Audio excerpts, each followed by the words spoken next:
Hello, welcome to my channel. This is day 2 of 21 days meditation for beginners journey. So if you did not see the part 1 or day 1, I encourage you to go and see because there we discuss the, the premise of meditation, the overview, how we are made of the body, the mind, and the spirit, or the physical and the non-physical part of being human. So today we are going to discuss about what is meditation from different perspective, so that whatever you feel, whatever you learn, and you resonate with it, then you follow that as long as it gives you some kind of ease and peace.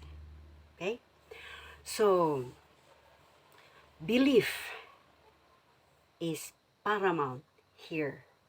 In every decision in life, belief is very important. So let's have a little perspective on belief, so that whatever your decision after this will impact your life in a better way. So, basis of every decision we make is our belief learned from our parents, from school, from friends, from authorities, from books that we read, or whatever we encounter, experience, felt in our lives is recorded here in the mind, and it's the basis of our belief. Recently, I discovered something very, very important.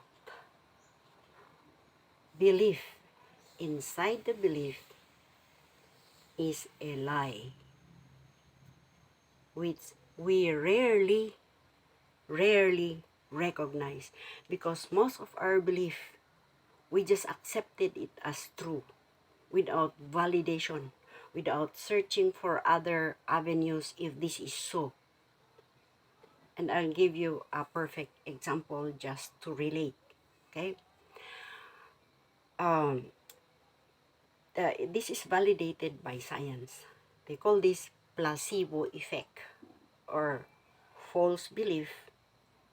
As long as someone believe to them, it is effective. So placebo effect. Okay. My favorite example is that which they gave to Japanese kids who were so allergic with poison ivy. So this group 1, they were asked to touch a real poison ivy, a real one. But they were told that this is fake. So they started touching that. In another group, the kids in this group were asked to touch a fake one, a fake poison ivy leaf. But they were told that that is the real thing. You know what happened? 100%. All those kids who touched the real poison ivy leaf, which they thought, they were told that it is fake, did not have any allergy. And 100% of these kids who touched that fake poison ivy had allergies all over. And that was an aha moment for me. So since then, I started to validate all those beliefs that I have. And that is why I wish I learned this earlier in my life. Because had I learned this in my earlier years, it would have made a big difference in everything I did relative to success, to to relationship, to love, etc., etc. Let's go back to meditation. The number one definition of meditation comes from the Latin word, which is meditatum or meditare, which is meant to concentrate, to ponder, to contemplate, devout preoccupation. Okay. So in the Bible, if you are a Bible reader, if not, it's okay. But in the Bible, the first reference of meditation was Isaac went to the field to meditate. So there was an intention to be alone in the field, to meditate, to ponder, to contemplate. The next one is, it says, when you read the scripture, you have to meditate thereon day in and day out so that you will have success in your life. So, think, ponder what this means. Meditation. And my favorite is, maybe because this one, they had no mirror before. Because it says, He leadeth me beside the still water. Oh my God. What do you see when you see a still water, a water that had been there, let's say a lake? The first that you would see will be your face. Your face. So you can see if it is clean, if it is beautiful, if you have any dirt in the face, then you have to wash if you have.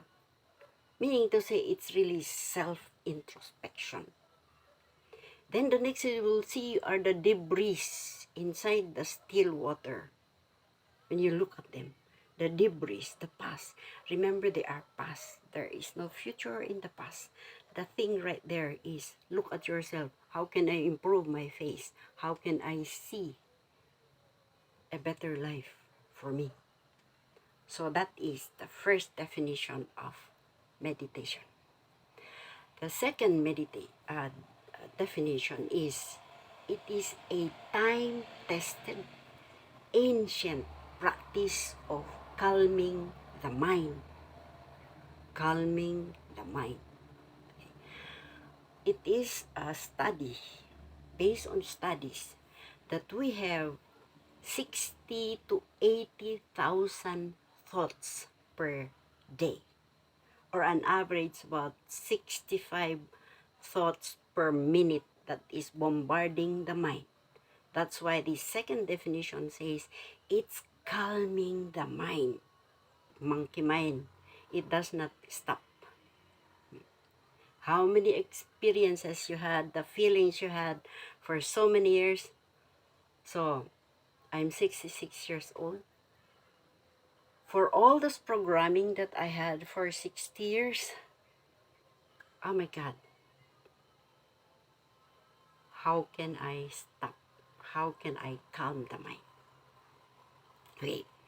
In Hinduism and Buddhism, the root word there is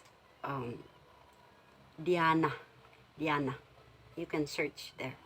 And it is to contemplate. So it's the same. It's the same.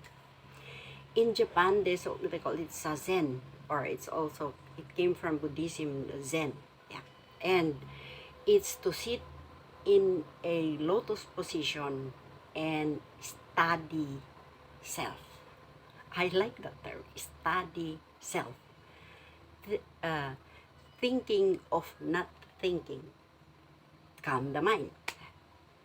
In Chinese, they call this Qigong meditation. Qigong. It's an ancient Chinese practice that they control the mind by sitting and controlled breathing and very, very subtle movements of the hands. I also do Qigong actually sometimes. Yeah. So calming the mind. That's number 2 definition. And the third is it's increasing the inner stillness. Inner stillness. Okay. So it facilitates an access to the inner wisdom or guidance, and some call this intuition. So meditation is the doorway to super consciousness or the God in us. Third definition.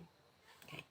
The fourth definition is it's a state of relaxed concentration to bring forth new ideas, creativity, deep spiritual experiences, and intense mental absorption.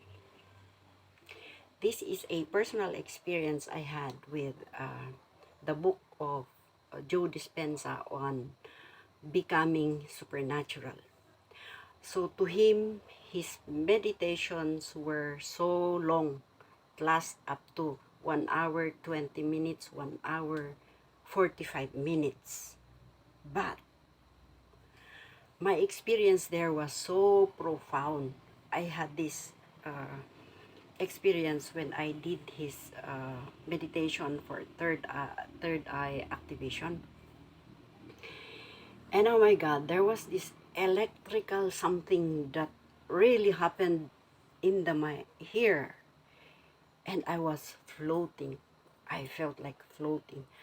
I felt like flying in the air, and I was so happy. It was blissful. I never wanted to come back. I mean, it was so profound. It's beyond description. That is a personal experience. That's why it really motivated me to share it to people. If there's even one person who is learning from this, I'll be so happy to share you more my experiences. Okay. The fifth definition is it's listening to God or to inner self or to higher being or to the universe, if you don't like to call him God, or to source energy or infinite intelligence, or however you call the divine in you. Okay. Okay. So it's different with prayer. Prayer is talking to God. Now, meditation is calming the mind and letting God speak to you. Another word for intuition. The sixth definition is, I like this. It says, it's a pilgrimage of yourself to your inner self. So it's going deep inside you. Okay. Talk about pilgrimage. The famous pilgrimage to Mecca. So all those believers, they really plan. So you have to have money to go there. You have to have time. You have to set a schedule to go to Mecca. That is meditation.